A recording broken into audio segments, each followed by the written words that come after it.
दोस्तों, झूठ का शोर चाहे कितना भी तेज हो, सच की आवाज एक दिन बुलंद हो ही जाती है। प्रणव रॉय, राधिका रॉय और रवीश कुमार आज उसका जीता जागता प्रमाण बन गए हैं। दोस्तों, 7 साल पहले एनडीटीवी के पूर्व मालिक प्रणव रॉय और राधिका रॉय पर बेहद गंभीर आरोप लगे।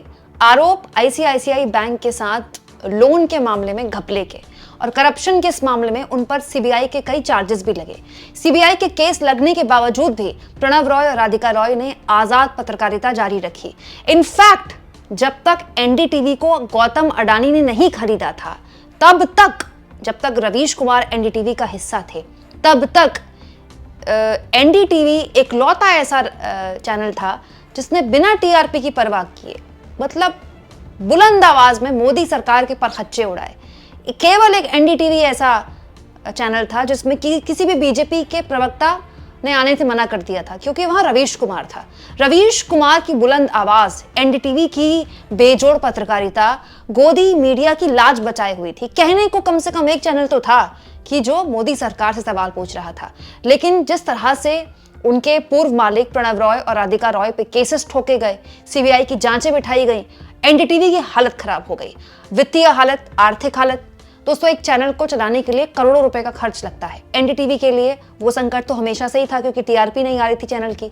उसके बाद केसेस अलग लग गए। लीगल मामले में जब प्रणव रॉय और राधिका रॉय फंसे तो अंत में चैनल को बेचने के अलावा कोई विकल्प बचा नहीं। दोस्तों, इसीलिए रवीश कुमार को भी एनडीटीवी छोड़ना पड़ा। तब से लेकर अब तक रवीश कुमार सहित प्रणव रॉय और राधिका रॉय पर कई लोगों ने आरोप लगाए कि दूसरों को बड़ा ज्ञान देते हैं, दूसरों को बड़े पत्रकारिता के बड़े बड़े नियम बताते हैं, दूसरों से कहते हैं फलाना ढिमकाना, दूसरों को सही और गलत बताते हैं, खुद तो घपला किए बैठे हैं। यही बोलते थे ना ये लोग। आज ऐसे तमाम लोगों के मुंह पर एक तमाचा जड़ा है। जानते हैं किसने? खुद सीबीआई ने। दोस्तों, वो सीबीआई जिसको 7 साल पहले एनडीटीवी के पूर्व मालिक प्रणव रॉय और राधिका रॉय के इस पूरे के पूरे मामले में जांच सौंपी गई थी, उसने अब ये कहा है कि आखिरकार 7 साल बाद प्रणव रॉय और राधिका रॉय ने कुछ भी ऐसा नहीं किया, कोई भी लेन देन ऐसा नहीं था जिस पर शक जाहिर किया जाए। देखिए दोस्तों, द वायर की एक खबर बताती है जिसमें साफ लिखा है, normal business transaction, no criminality in closure of loan, CBI clean chit to NDTV founders. मतलब जो भी ट्रांजैक्शन था आईसीआईसीआई और एनडीटीवी के बीच, वो बिल्कुल ट्रांसपेरेंट था, उसमें कुछ भी ऐसा नहीं था जिस पे शक जाहिर किया जाए। मतलब आप कह सकते हैं कि एनडीटीवी के पूर्व फाउंडर्स को, ना केवल मालिक थे प्रणव रॉय और राधिका रॉय एनडीटीवी के, बल्कि एनडीटीवी के फाउंडर्स थे, उन्होंने एनडीटीवी की नींव रखी थी, उनको सीबीआई ने क्लीन चिट दे दी है। और ये कोई पहली बार नहीं है दोस्तों, ये दरअसल जो राहत है वो अक्टूबर में पहली बार मिली थी। एनडीटीवी के पूर्व डायरेक्टर प्रणव रॉय को बड़ी राहत देते हुए सीबीआई ने पहले केस बंद किया था और अब क्लीन चिट दे दी। पहले केस बंद किया अक्टूबर में और अब क्लीन चिट दे दी।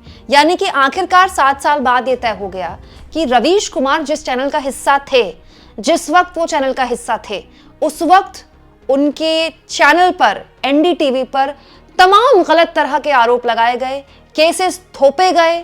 उन केसेस की वजह से आर्थिक और कानूनी पचड़े में न केवल राधिका रॉय और प्रणव रॉय को फंसाया गया, साथ साथ में पूरे के पूरे एनडीटीवी ब्रांड, एनडीटीवी को नुकसान पहुंचाया गया। अंत में हुआ क्या? सीबीआई ने खुद ही कह दिया कुछ गलत है ही नहीं, किसी भी तरह का कोई ट्रांजैक्शन किसी भी तरह से गलत नहीं है। आप चाहें तो द वायर का पूरा आर्टिकल पढ़ सकते हैं, मैंने पढ़ा है।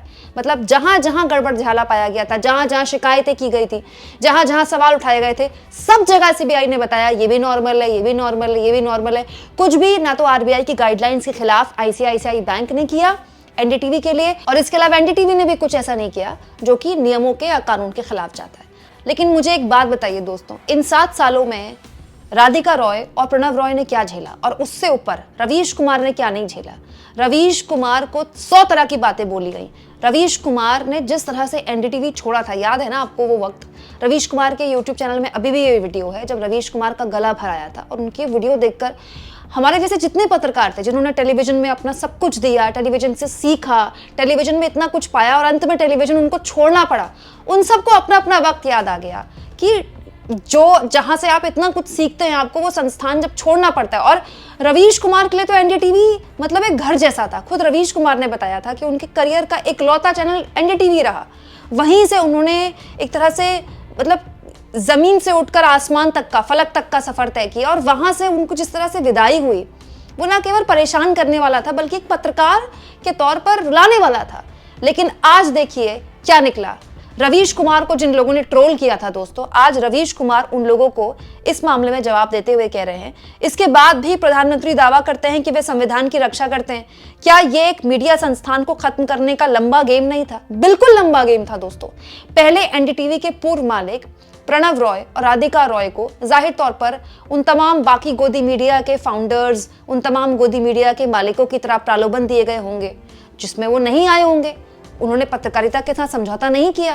नहीं तो आप बताइए कौन सा चैनल है जो 2014 के बाद से मोदी जी के आगे दंडवत नहीं है। लेकिन प्रणव रॉय ने और राधिका रॉय ने ऐसा करने से मना कर दिया और रवीश कुमार ने भी ऐसा करने से मना कर दिया।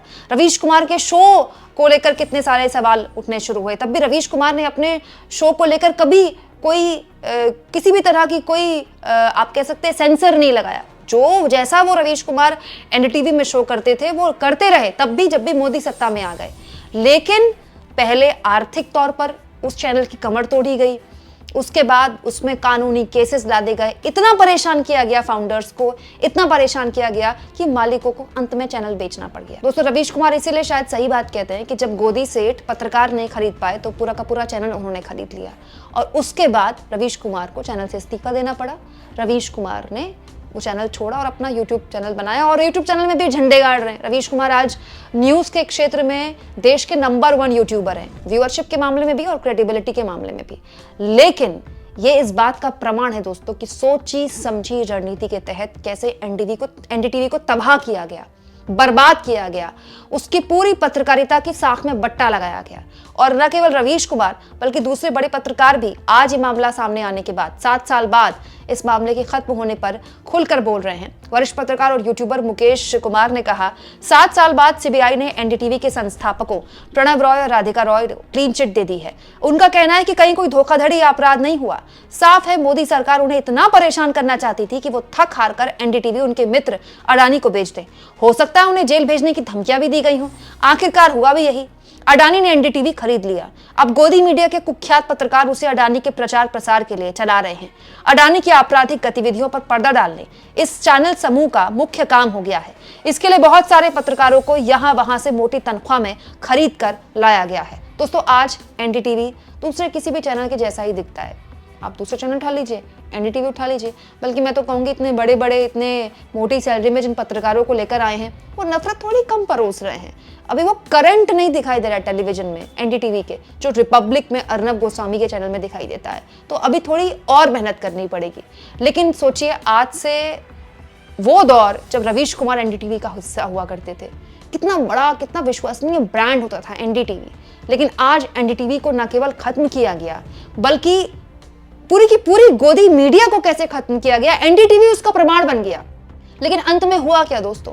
सच सच होता है। सच कितना भी हल्का बोले अंत में जीत उसकी होती है और झूठ कितना भी तेज चीख ले उसको अंत में शांत होना ही पड़ता है। वो तमाम लोग जिन्होंने रवीश कुमार पर तमाम तरह के आरोप जड़े थे कि ऐसे चैनल में काम करता है जहां इस तरह के गड़बड़ झाले होते हैं, आज कहाँ हैं? आज कोई है जो रवीश कुमार को ट्रोल करेगा? आज कहाँ हैं वो लोग जो प्रणव रॉय और राधिका रॉय को लेकर तमाम तरह की उंगलियां उठा रहे थे? दोस्तों प्रणव रॉय भी अब अपने यूट्यूब चैनल में बेबाकी से अपनी बात रखते हैं, लेकिन एक ऐसा चैनल जो आपने खुद शुरू किया हो, जिसके आप फाउंडर हो, जिसको आपने यहां तक पहुंचाया हो, उस चैनल में आपको मजबूर किया गया हो कि आप बेचिए, और बेचिए भी किसे? गौतम अडानी को। सोचिए कैसे दिल पर पत्थर रख के दिन गुजारे होंगे इन 7 सालों में, एक एक रात कैसी भारी पड़ी होगी प्रणव रॉय और राधिका रॉय पर और रवीश कुमार पर भी।